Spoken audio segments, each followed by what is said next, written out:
Assalamualaikum. Today, me, SYAZWANI binti JAMAL, together with my group members, Naurah, Nasuha, MAISARAH and SHARIFAH, AINI, SAFIAH will present about human resource planning.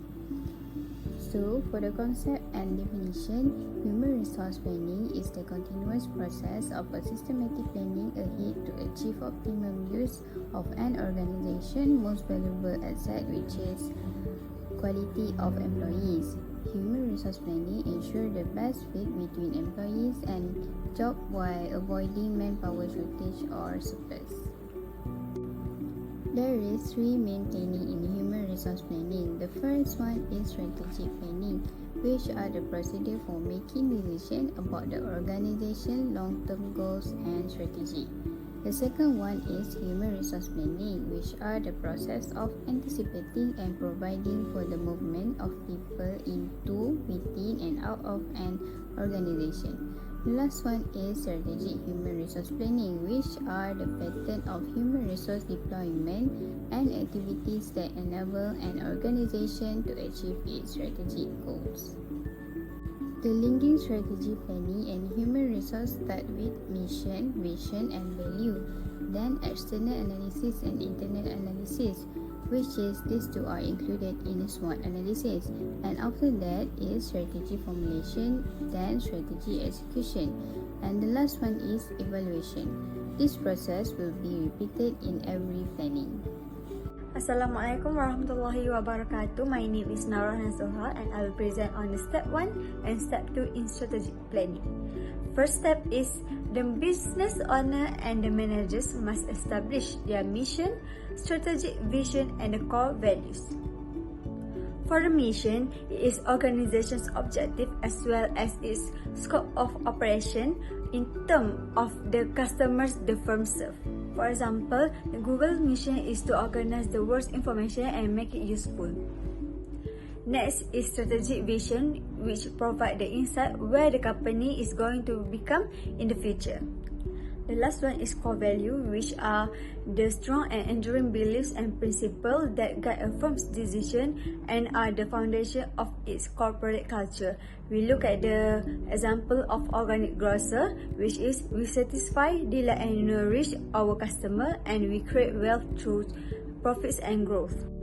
To develop a mission statement, the managers and the business owner must go through several questions in order to make their mission statement. The question is like, what is my organization's reason for being, for whom will the firm fulfill the need, and where is our market, consumers, and where will they operate their business. For example, Uber's mission and vision statement is to make transportation as reliable as running water everywhere for everyone. Next, we look at human resource role on establishing and reinforcing a firm's mission, vision, and values. The mission statement of a company helps everyone be on the same page in order to achieve the same goals. So for the human resource managers, it helps to embody the firm's mission, vision, and core values by doing the following steps. The first step is communicating frequently, whether it is formal or informal, verbal or written communication like employees meeting, emails, and on the bulletins board. Next is recruiting and hiring employees, and the last one is translating the mission, vision, and values in the job description. Now we look at on the step 2, which is external analysis.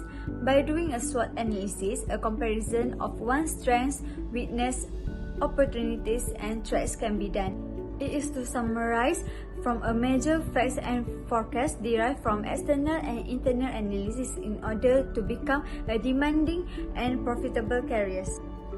Now, we look at the environmental scanning, which is to monitor major external forces that influence the organization, include business and competitive environment.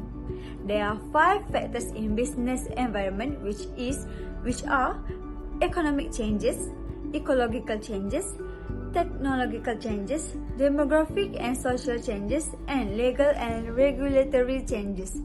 For the competitive environment, it is a specific industry, which are customers, rival firms, new entrants, substitute, and suppliers. I think that is all from me. Thank you. Step 3 is internal analysis. Internal analysis is addition to external analysis. Organization must analyze their own strengths and weaknesses. What is core capabilities? Core capabilities is integrated knowledge set within an organization that distinguish it from its competitors and deliver value to customers. Can consist of three combination resources. The first one is processes. Processes can be said as recipes or standard routines for how work will be done and result will be accomplished. The second one is systems, such as include information system, database, proprietary technology, and the like. The third one is people. Includes the knowledge, skill, and abilities of employees, most critical for executing the firm's plans to create the most value for customers, and most skills are difficult to replicate or replace. 4 types of talent in the workforce. The first one is strategic knowledge workers. Strategic knowledge workers have unique skills related to the company strategy. Core employees have less unique but valuable skills. The third one is supporting worker. Their skills are not related to creating customer value. Last but not least is external parties. External parties, their skills are unique but not related to a company's core strategy. In this stage, 3 things managers should do. The first one is forecasting the demand for labor, means predicting the number and types of people an organization needs to meet its objective. In this forecasting, the technique used is trend analysis, management forecast, and Delphi technique. Next is forecasting the supply of labor, means predicting whether the numbers and type of employees the organization is having now sufficient and available for future requirements. The technique used in this forecasting is staffing tables, Markov analysis, and skill inventories.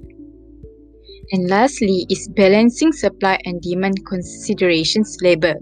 If the demand more than supply, then it will be shortage, so consider add new employees. If the supply more than demand, then it will be surplus, so consider reduced number of employees. The technique used in this forecast is replacement charts and suggestion planning. Now let's move to step 4. Formulating strategy. Now, strategy formulation builds on a SWOT analysis. A SWOT analysis can help a company move from formulating a strategy to devising a plan, to capitalizing on opportunities, to interacting on trade, to alleviating internal weaknesses. This figure shows an example of SWOT analysis for leaf carbon. In this step, it consists of 2 strategies. The first one is corporate strategy. Corporate strategy includes the markets in which it will compete against whom and how. For example, in growth and diversification, merger and acquisition, strategic alliance, and joint ventures. Next is business strategy. Business strategy is more focused on how the company will compete against rival firms to create value for customers. For example, companies can increase the value that they offer customers by decreasing the cost of their goods and services, or by increasing the benefit their product provides. Assalamualaikum warahmatullahi wabarakatuh. My name is MAISARAH. So right now, I will present the next step, which is step 5 and step 6. Step 5, which is executing a firm strategy. Execution is the process of combining the elements of human capital, which is alignment and ability. And for the organizational capital, it is agility and architecture.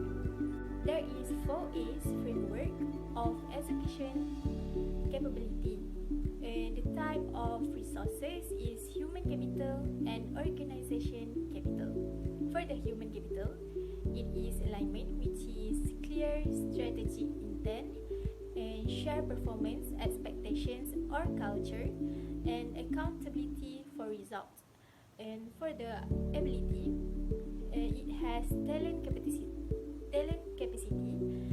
leadership bench, and the last one is engagement and collaboration. And for the organization capital, it has agility, which is external connection, strengthening, and the core and organizational learning. And the last one is architecture, which is including the simplified structures, system and technology utilization, and streamlined process.